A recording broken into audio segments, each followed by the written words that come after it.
Welcome to the Healers Café, the #1 show for medical practitioners and holistic healers to have heart-to-heart conversations about their day-to-day lives while sharing their expertise for improving your health and wellness. Welcome to the Healers Café, and today I have with me Gina Cavalier, and she's a multi-talented individual who works as an author, a writer, an illustrator, a speaker, and a filmmaker. Now, she's dedicated to using various forms of media, including books, films, programs, technologies, support groups, to tackle some of the biggest issues that are facing humanity. Her mission is to inspire and support people through diverse storytelling, ultimately aiming to impact the world positively. Now, you've secured um, amazing deals with different people, and you've got a title, Surviving Suicidal Ideation, from Therapy to Spirituality, and the lived experience from the Swedenborg Foundation. And you have another book coming out in January. So I'm not sure where we're going to start. I think, actually, I do know where we're going to start. I'm just going to, if you don't mind, sharing a little bit about your experience, the lack of resources, obviously, at the time. Mhm. And then how did you know that there was more? How did you not say, oh, well, like in Canada, we can just do maids, can't pay the rent, it's hardship, off you go. They're more than happy to to end you for any kind of reasons. They're actually moving it now to even, mature younger people. It's like, anyway, enough Yeah. about that. But let's go to you. So what was your story and how did it happen for you? Well, thank you for having me and welcome everybody. And I just want to say thank you for being here. And anybody who's actually going through, um, something right now or feel like they need kind of a virtual hug, I want to send that out to you and stick with us. And we are a community.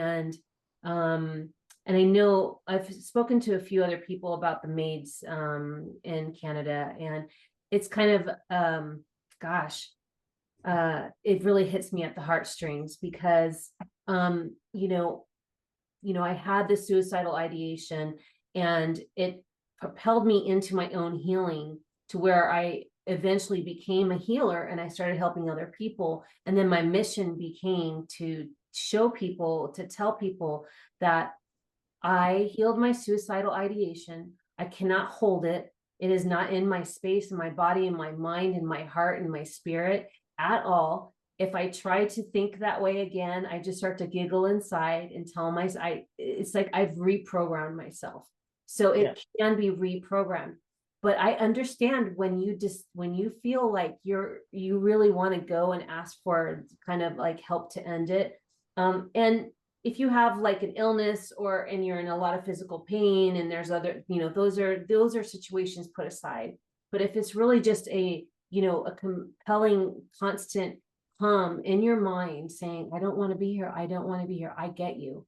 But you can actually program that out. And for me, if somebody had told me that a long time ago, just like, any type of naturopath or even a chiropractor or acupuncture, anybody had told me, you know what, you don't have to live with that.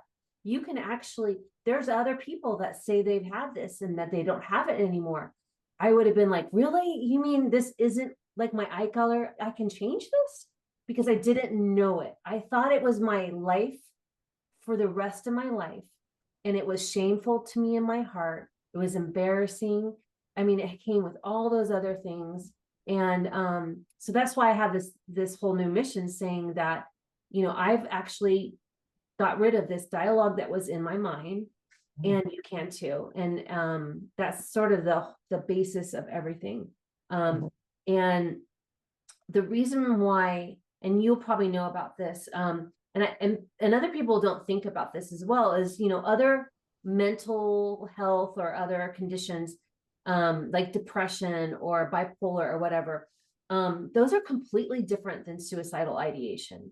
So suicidal ideation, for the most part, from the where I've spoken to a lot of people, is it comes once or twice a year, maybe 3 times a year. It isn't a slow thing that comes in and out of your life all year long.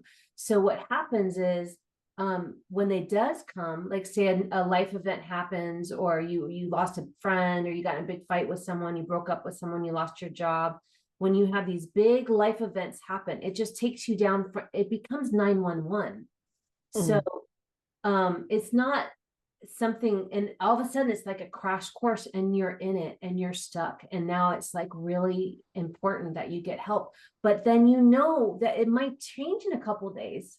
So do you want to expose yourself when you're going to be better in a couple of days? So there's this like much really like, you know, juxtapose that you go on, and confusion. And usually you do feel better in a couple of days. We've outlined it in the book, sort of the different phases, because you can feel it, you know, you can be at a 10 and the next morning be at a 0.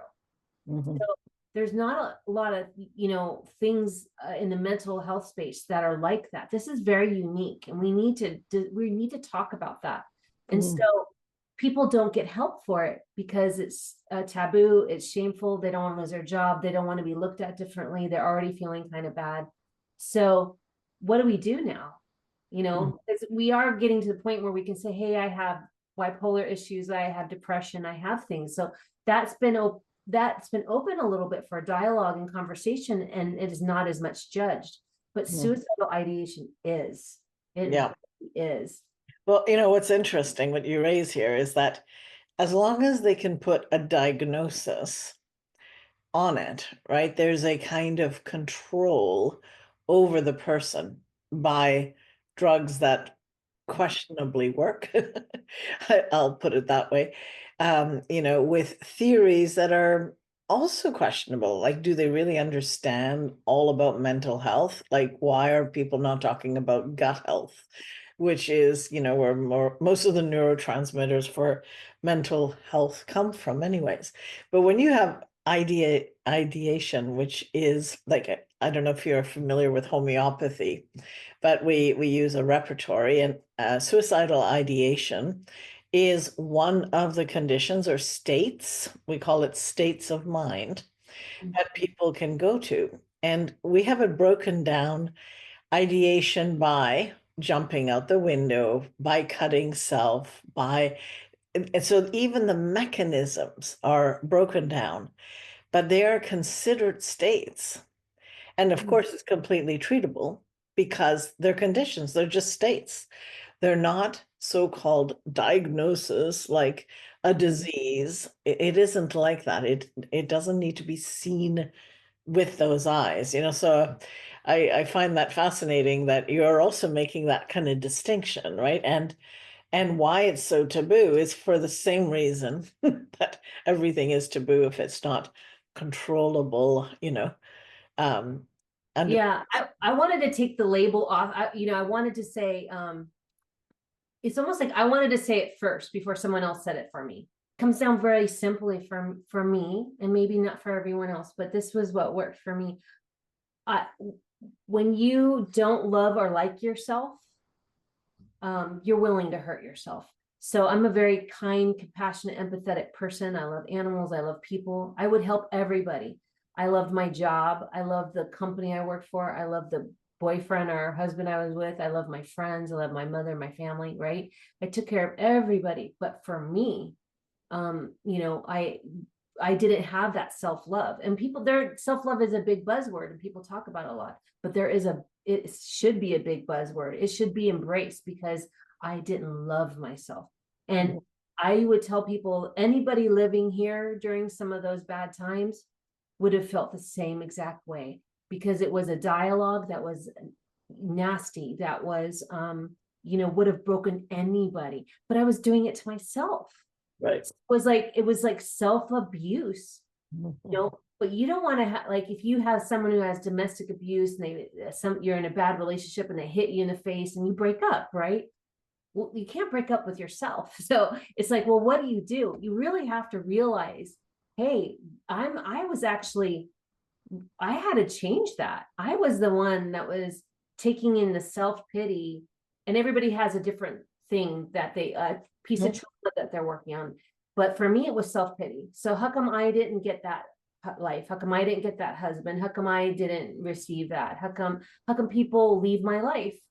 You know, I'm such a nice person. Why are people fighting with me? Why don't they want to be friends with me anymore? You know, whatever it is, right? And I would play that, and I would just, and you can almost feel while you're thinking it, like you're falling into a hole. There's a physical feeling, and what you have, this bubble of energy around you, and the energy just starts to get darker and darker, almost like you're going into a tunnel. And then when you start to get a disconnection, and I call it like almost a severance of the light, a severance of hope.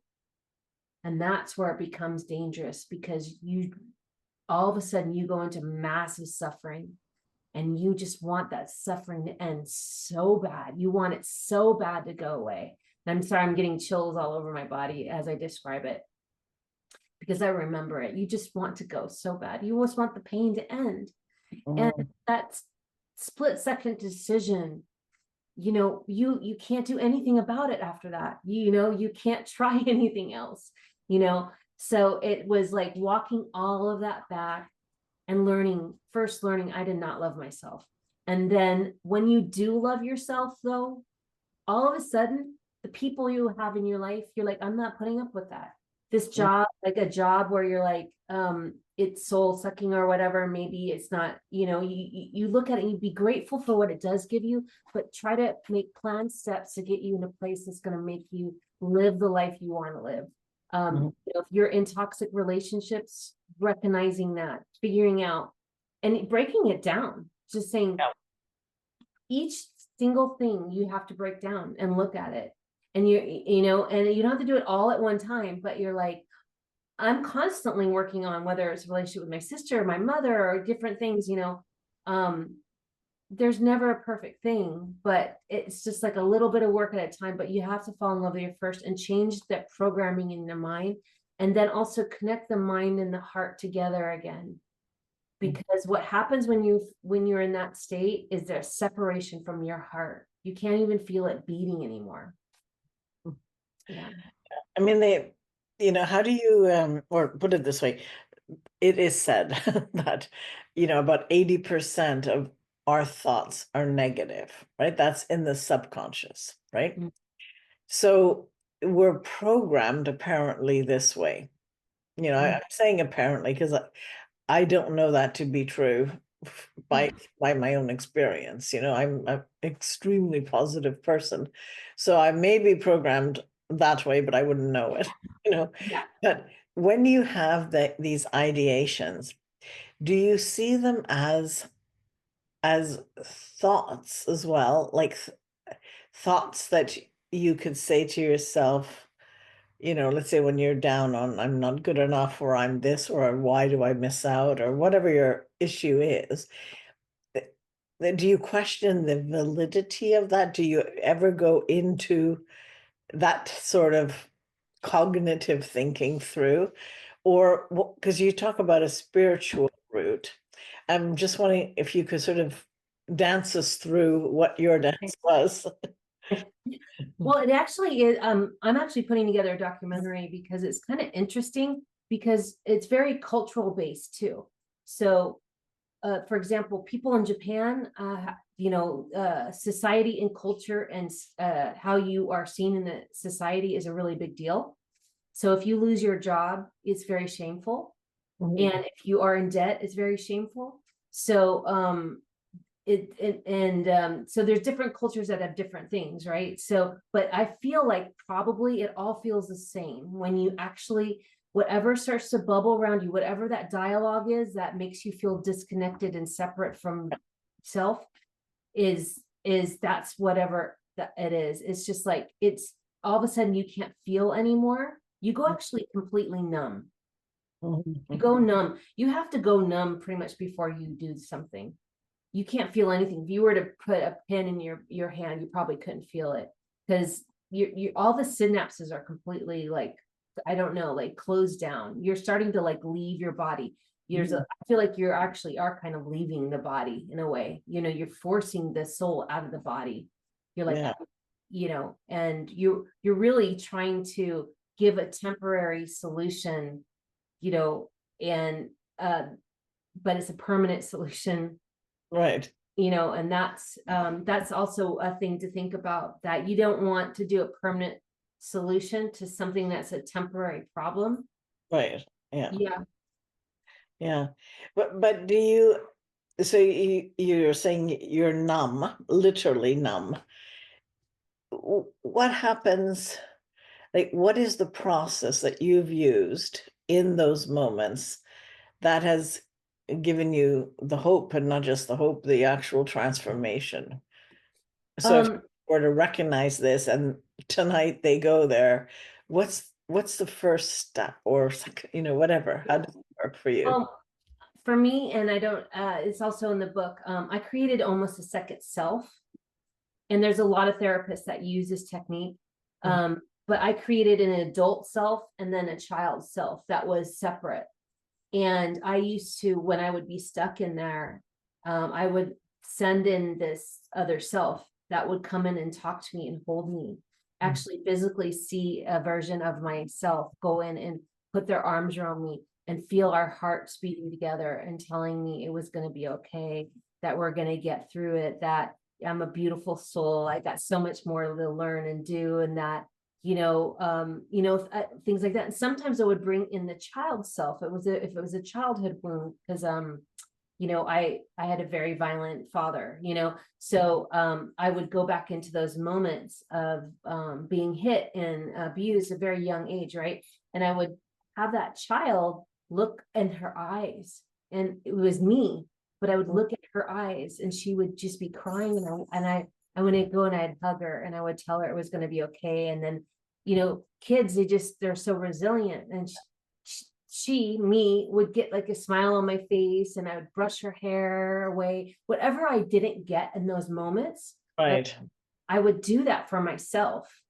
And it's like having that, like I said, like, so for example, if you love animals and you can't, like, you love your dogs and you can't imagine anybody hurting them, right? It's that level of love and fight and compassion that you get for yourself. You have to go get it for yourself. Yeah. I see people with that are really into politics, right? And they'll fight to the death on their side of politics, right? But they won't do that for themselves. Right. They wouldn't do that for, Well, I think if people came from themselves, it would be a very different political scene. Yeah. Yeah, because it's true.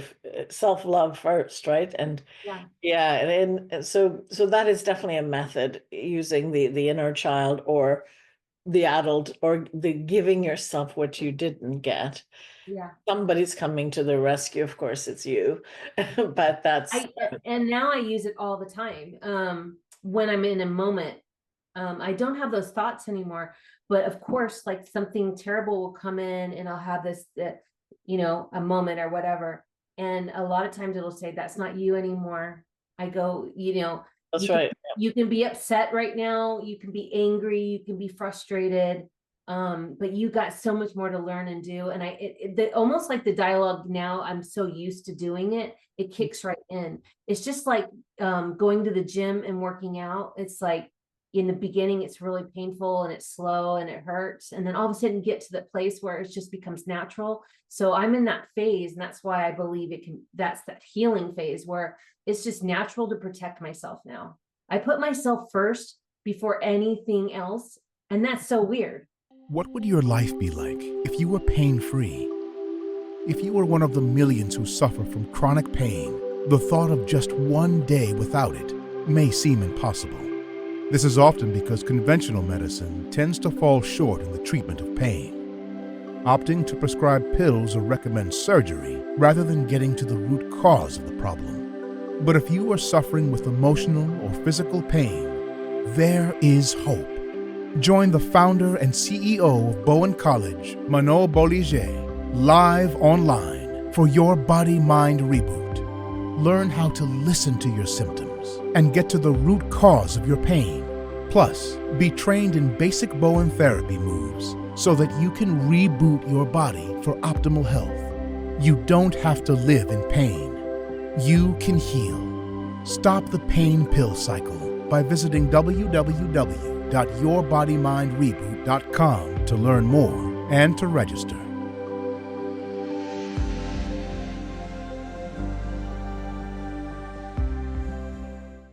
But Because I always put myself last. yeah, And I'm getting chills again. Like I don't know if there's somebody out there. I'm feeling some kind of energy, but I put myself first, and it was hard because you feel very guilt. You have to get over the guilt of like right. constantly putting yourself first, even above children, above animals, above anybody in your life.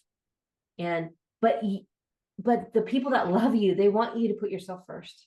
Yeah. Well, They that's love you. They want you to put, because that's what you would want for them. yeah.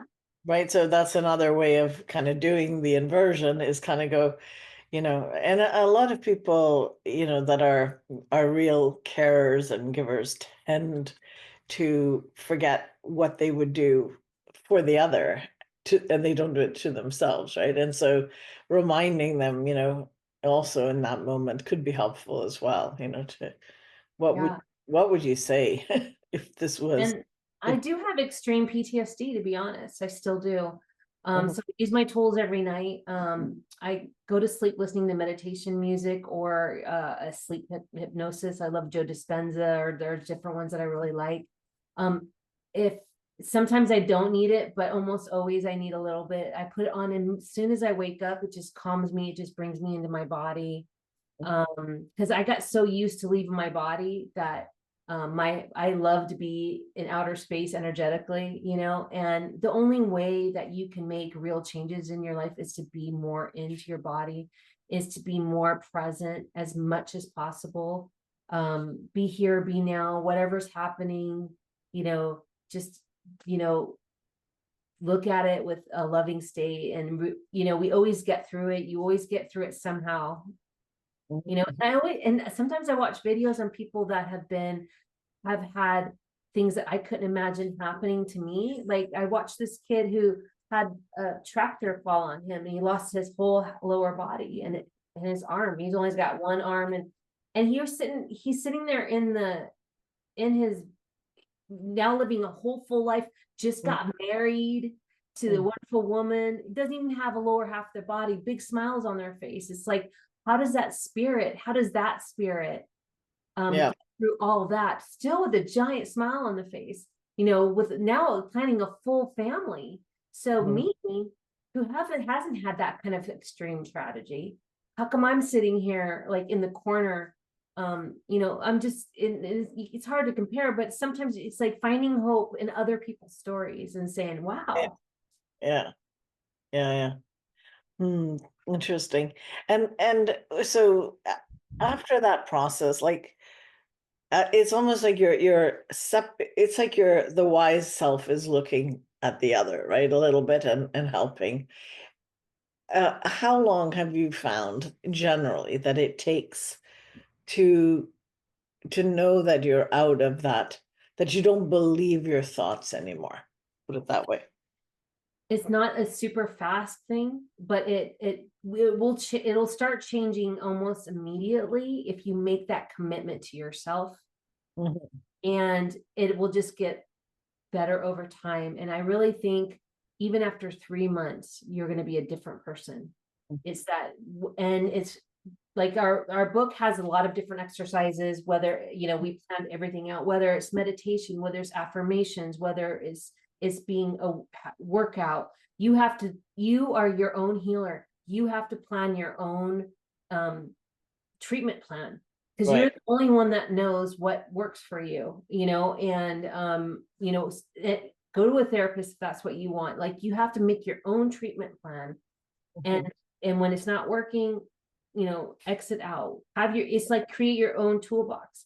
You have to become your own physician. Nobody's going to have all the we used to put a lot of we still do have a lot of like respect and all that for people like you and in this space, but you have to make your own plan. Like, it's not, you only get to see them for half an hour once a month or something like that.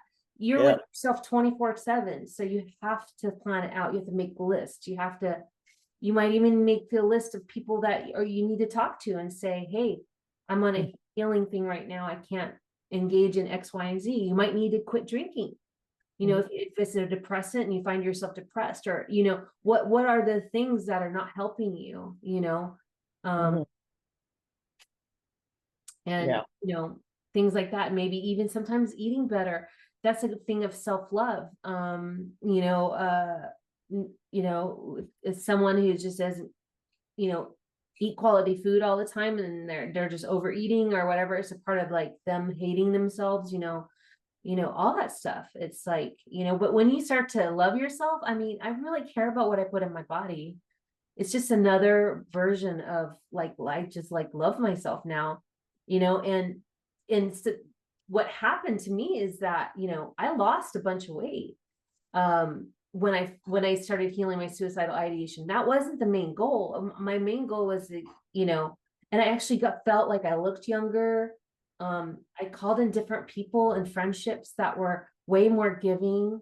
I just, things just started to align a lot better because I was exuding a certain energy, and I was getting it back from the outside world too. So what I mean is, like, you're doing all this inner work, but you'll have to pay a little bit of attention that the world is changing around you. They're seeing you change, and you walk taller, there's different things that happen. And these are the things that you just want to get through, not having suicidal thoughts, or going down and feeling like that extreme suffering. But all of a sudden, and then you kind of look at yourself and look around, you go, wow, I got new great friends. I got new job opportunities, and I feel younger. I have a lot more energy, those are like the side effects, but it's all related. Yeah. I mean, the appreciation part is also, it's a side effect, but it also can be, an acknowledgement, of, well, I've got, I do have some new friends now, and, all of that, which reinforces kind of the path, yeah, no, it's great. So what is because I'm looking at the time and I want to know a little bit about your new book too. Like, what's the difference between the books, and how could people be best served getting whichever book? Okay. Well, this Surviving Suicidal Ideation, this has a little bit of my personal story in it. And it was co-written by Dr. Amelia Kelly, who is a trauma-informed therapist. So she has a lot of medical things in there, because I was like, I'm just a girl who healed my suicidal ideation. I need more to get to the people. So the first book, and I'm really proud of this. In the first book, I really wanted it to have a little bit more of a PhD behind it and some of that information. The next book is called Planet Walking, a handbook for the living. And I kind of reverse stole Tim Burton's handbook for the recently deceased. Yeah. I'm a movie buff. I worked in the film industry for a really long time. And I thought, well, what is the handbook for the living? So I kind of channeled this book, I say, because it just kind of fell out. One of the other publishers asked me, who didn't get to publish this book, if I had anything else in me. I said, yes, I do. So of course I do. So I wrote it in 7 weeks, 70,000 words. And what it is I kind of had the millennials in my mind, just because they or people that have short attention spans. They want to know a little bit about energy. They want to know a little bit about how to find your life purpose, a little bit how to heal. Instead of like this is a whole book on how to heal suicidal ideation. This is basically like, hey, you're here on this planet. Here's how, here's how it works. Here's how you find your life path. Here's how you find your themes. How you find your gifts. Here's how dark energy works. Here's how light energy works. It even goes into angels but just small, couple pages. And then I do artwork in it that illustrate how energy moves through the body. So if you just want to look at the artwork, you can see how when two people come together, how the energy vibrates. I drew it out for them, how the energy comes in and moves through the chakras and things like that. So people can get a visualization of, oh, now I get it. Interesting. Huh. Something you said that got me there. 1 second, I lost the thought. Sorry. That's okay. No, I was thinking so the art and all that was always your skill, right? And it's more just your experience. That's kind of you expressed yourself through your art, your skill, right? Is that? Well, I used to doodle a lot, right? And the doodles were messy and manic and crazy. And it was just, you just look at it and was like, what is that? And then people would say, can I have that? It's gorgeous. And I'd be like, this is my doodle, you know? And I could remember just being like, and I still use the same pen. This is what I do most of my art with. And it would just be very intense, right? And what I realized when I was doing my healing is that I needed a way to let the anger out and the frustration out. And I couldn't do it with my voice because I'm not a yeller. And I needed to get it out. So I got it out from my fingers. Okay. But then people were like telling me it was art. And I was like, I'm not an artist. This is just, doodles. And they're like, well, I want to buy it. And I think someone bought one of my doodles for $800. And I was like, okay. And I was like, here, I got a whole box of doodles. I look at all my doodles. And then it just started to turn into, and I realized that's how it was a part of my survival mechanism that my soul created for myself to put that pain through my hands and onto a piece of paper. And it was just something I didn't realize that was like, it was my own healing that was happening. Right. And people see all kinds of different things in them. And I think because I wasn't a trained artist, I felt like, I didn't give it value for a really long time. Yeah. Even after people bought, like I would have art shows and all of my art would be gone by the night right away. And I still didn't give myself value. It was that part of that self-love. I was like, I'm not an artist. They're like, you just made all that money, So I'm really trying to even go back to do more art nowadays and realize that that is my avenue and that it resonates with people. And oh my God, it was my healing companion all along. Ever since I was a child, I've done this. And I feel like we get these tools and these skills that we think are not even anything. And they're really there I bet you it saved my life. Yeah. Well, I'm going to share something that you might find interesting. Okay. Coming up, so I'm just going to share it because it may help somebody else understand the potential. And of course, if you disagree, please say so. But what I'm feeling strongly is that in the art, right, you're basically mimicking what you're experiencing, but it's expressed through something. So if we look at homeopathy, it's like the law of similars. And in homeopathy, like cures like. So in other words, if you can resonate with a field or an energy, which in the end, that's what homeopathy is, right? It goes through the water system, but it's an electric, physics type of energy, right? And it's like somebody who identifies with that doodle is feeling that, oh, there's a part of me that can heal through this.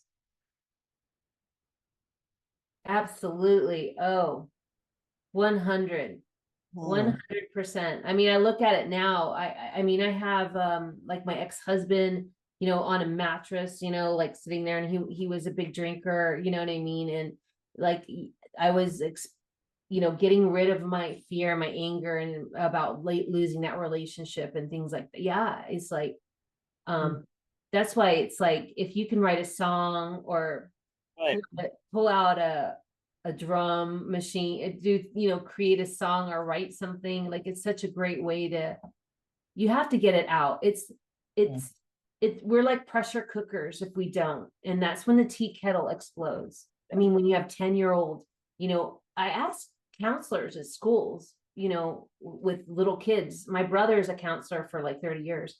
He's just like, it's unbelievable. 6-year-olds coming in saying they're suicidal, so that I go to that cause. So even if all that doesn't even matter, if you don't want to hear about the chitter chatter of anything and there's political stuff, well, what about these children? Yeah, And if we're not going to do it for the kids, then what kind of community and society do any of us have? yeah. No, I 100% agree. I mean, I've seen kids cutting themselves young, 6, 8. I mean, I don't think I even knew how to use a knife properly, So, and that's all to me I think we have a little bit of that in our book, but a lot of that's all related to wanting to self-harm, is that you don't self-love. Yeah. Yeah, and you're in pain and you want to feel some pain. And that's that numb feeling I was telling you about. Because you want to feel something. Because there is like a numbness that comes over when you get to a point where you're really bad. If I'm one person that can raise my vibration and change my story at this level, I've already won, to me. Yeah. Even whatever happens moving forward, whatever countries do or people do or companies do or how much money you have in the bank, it's like, to me, I've already won. Because to overcome something that big in your life, and be able to, what else happens to do when you fall in love with yourself is you really start to like, you see colors differently. You start to live more in the world. Yeah. And it just keeps getting better and better and better. You start to see the beauty in all things, like even the flow of water, like a river. Like, you have just more appreciation, because when you're in the thick of suicidal ideation, you can't feel a mountain, you can't feel an ocean, you can't appreciate that stuff. You feel really dead inside, and so once you heal that, you really get to truly feel alive again, and recognize that there's always going to be problems and you're not one of them anymore. In a way, Exactly. Well, thank you. I mean, that's our time, but it's wonderful, inspiring, and I really think somebody will be hearing this that needs this. So I really appreciate your time.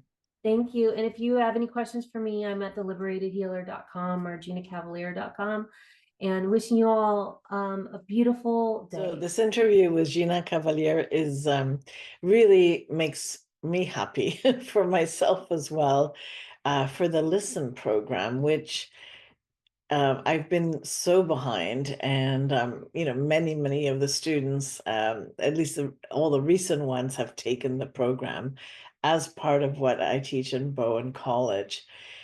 But she really describes that first step is that loving yourself. And I think we need to, as long as we're helping other people, we've got to understand that their ability to love themselves, to see themselves, to embrace themselves is crucial to their healing. So yeah, it just so reminded me of the importance of the bigger context to healing.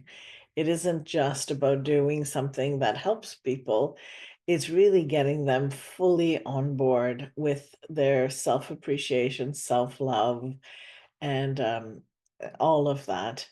And I really do agree. It is about the children, because we're living in a strange society where, um, yeah, children are not being looked after by our society in general the way that they could be. And I think, we don't have to go into all of the reasons of this. We just got to notice that there's a huge problem, and we do need to talk about it, not the politics, not all of that stuff, just the reality that, kids are hurting themselves, cutting themselves, killing themselves. And that really shouldn't exist in our society. The degree that it does is shocking. So anyway, it was a very enlightening interview. Thank you for joining us at the Healers Café. If you haven't already done so, please like, comment, and subscribe with notifications on, as I post a new podcast every Wednesday with tons of useful information and tips for natural healing that you won't want to miss.